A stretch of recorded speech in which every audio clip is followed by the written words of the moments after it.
Good morning, everyone. Good morning. Good morning. Welcome to class in your pajamas or not. This is going to be our final review before the Unit 12 test. This is 12.3, how the greatest generation was able to win the greatest war. We're going to break this up into 3 parts, try and fit it into 15 minutes, but we shall see. First thing we had to do in order to win the war was mobilize at home. Mobilization takes many forms. Of course, the first form was actually joining the Army. We had thousands and thousands of volunteers who wanted to remember Pearl Harbor, whether it was famous Hollywood characters or your average Joe, people from around America. They volunteered in waves. Another form of mobilization is generating the munitions, the arsenal of democracy, as FDR called it. You can see this graph, which shows tremendous input increases as we go through the years of the war. So here it'd be December 41, lots and lots of things produced. The War Production Board began turning factories that had, made Model Ts into factories that made tanks. Of course, this was where women started to show up in large numbers in order to do the work as men were sending in becoming troops overseas. Rationing, just like World War I with its wheatless Wednesdays and meatless Tuesdays, but on a whole nother level. Whether it was ration cards that allowed you to have certain numbers of points, carpooling so that we don't let Hitler get the extra gas, saving our fats, making sure our bumpers are wooden, not metal, victory gardens, lots of ways that we could mobilize through rationing. And last but not least, our friend, Mr. Propaganda. As you could see with this great variety, there was lots of things that needed to be done. We need people buying war bonds, victory bonds. Even Mickey Mouse got into it, helping us to try to buy war bonds, or Popeye. Whether you're working in factories, making sure that you're doing a good job, make sure this grenade's not a dud, don't take any days off, no strikes, stick together, or just, the whole point was everybody had to mobilize in order for us to produce all the things necessary to win a war. Victory in Europe. If you remember, we first went into Europe with the realization that we had to help England and the Soviet Union because Hitler had decided to disobey the Non-Aggression Pact and had gone into the Soviet Union. His Operation Barbarossa was a huge success at first. Lots of blitzing, not so good on the finishing. He bogged down in the winter, just like Napoleon had. They were surrounded in Stalingrad, and it went from bad to worse for Hitler. But that's where we started, was in Europe. We landed in Africa with Operation Torch.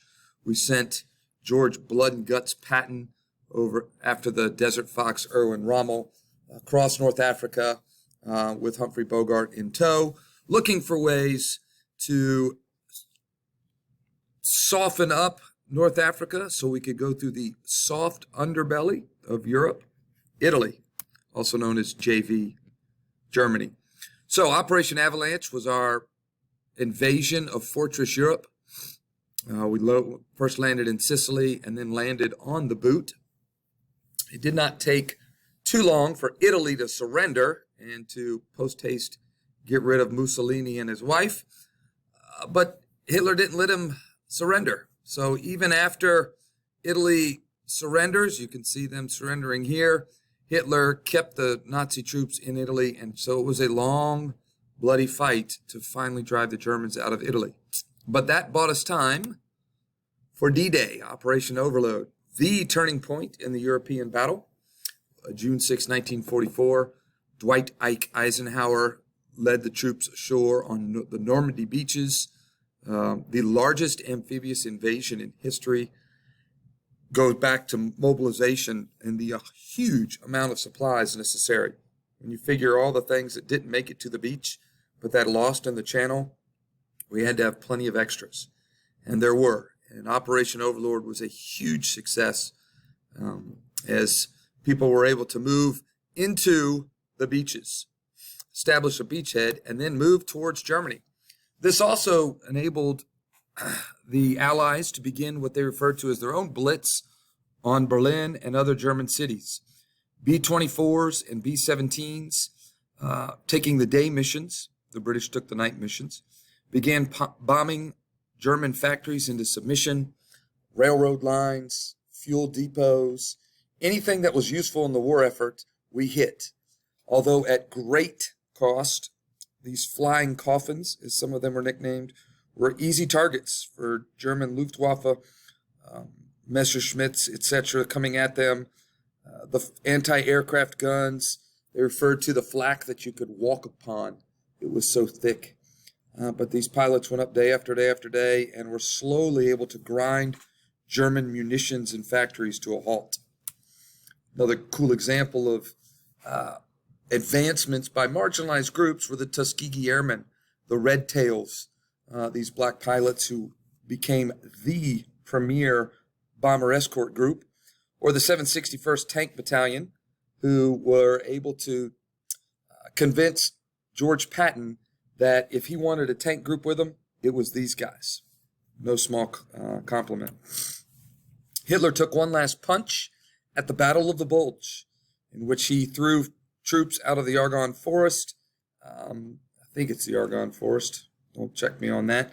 But as you can see, they put a bulge into Allied lines, had Allied troops on retreat, and if it weren't for the fact that their tanks ran out of gas, it could have gotten bad in a hurry. But that was Hitler's last real punch, and very shortly the Soviets on the east and the Allies on the west were able to drive into them, thankfully led by another marginalized group, the 442nd Regiment, the Go for Broke Purple Heart Battalion, made up of Japanese Americans who were proving their bravery fighting in Europe as their family was interned in camps across America.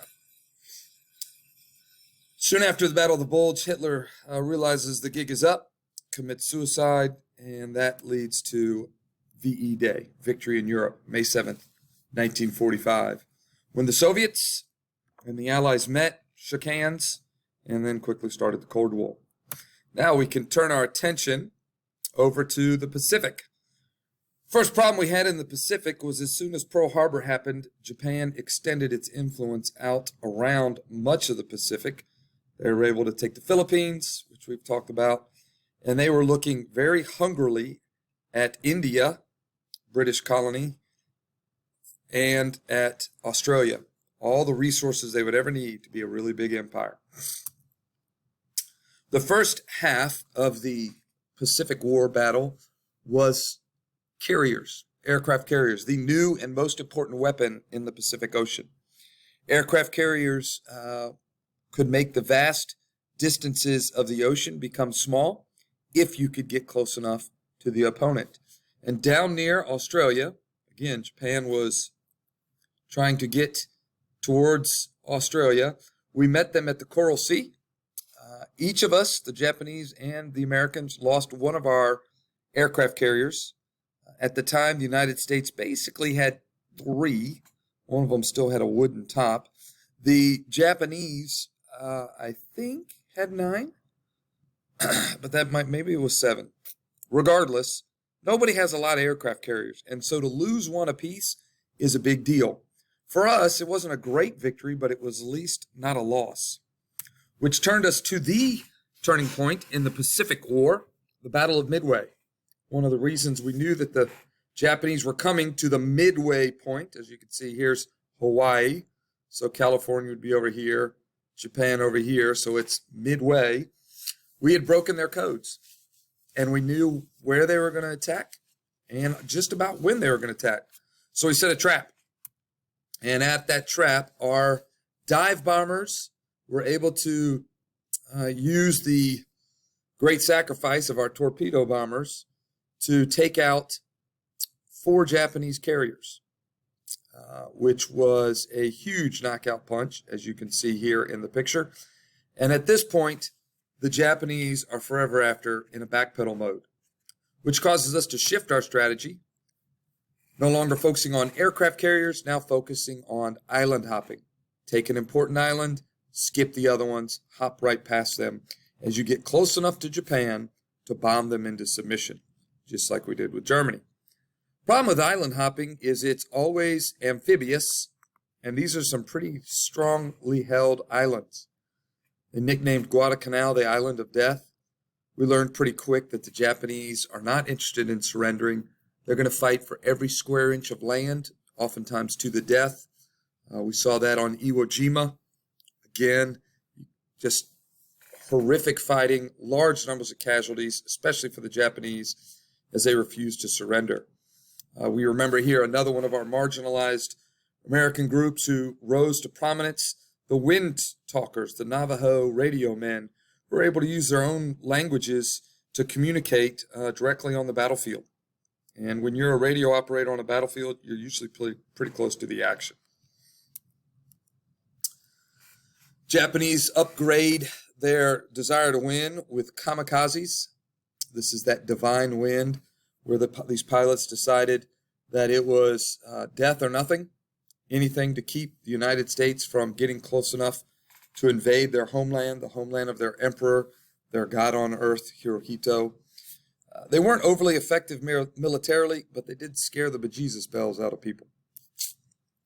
And the final island to be hopped was Okinawa. Lots and lots of casualties, lots and lots of deaths. There are over 100,000 civilian deaths, probably 90,000 Japanese deaths, many of them committing suicide. It was a scary, scary deal for the American soldiers to realize just how long and hard these Japanese soldiers were going to fight. We're now close enough to bomb Tokyo, which also includes some firebombing, which when you live in wood and paper is even worse.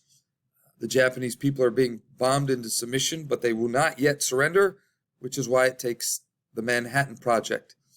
Scientists like Robert Oppenheimer, Albert Einstein, had been working with atomic fission and fusion to develop bombs. And Harry S. Truman, our new president, after the death of FDR, makes the fateful decision to drop first a bomb on Hiroshima, second a bomb on Nagasaki. Crazy amounts of destruction. The death total in both of these bombs was more than the Marines that were killed in the war in the Pacific. A lot of people think that one of these bombs was dropped to make the Japanese surrender and the other to send a message to Uncle Joe, Joseph Stalin, that after this war, Uncle Sam's going to be in charge. We signed a surrender VJ Day in August of 45. Thus endeth the war, thus endeth the review.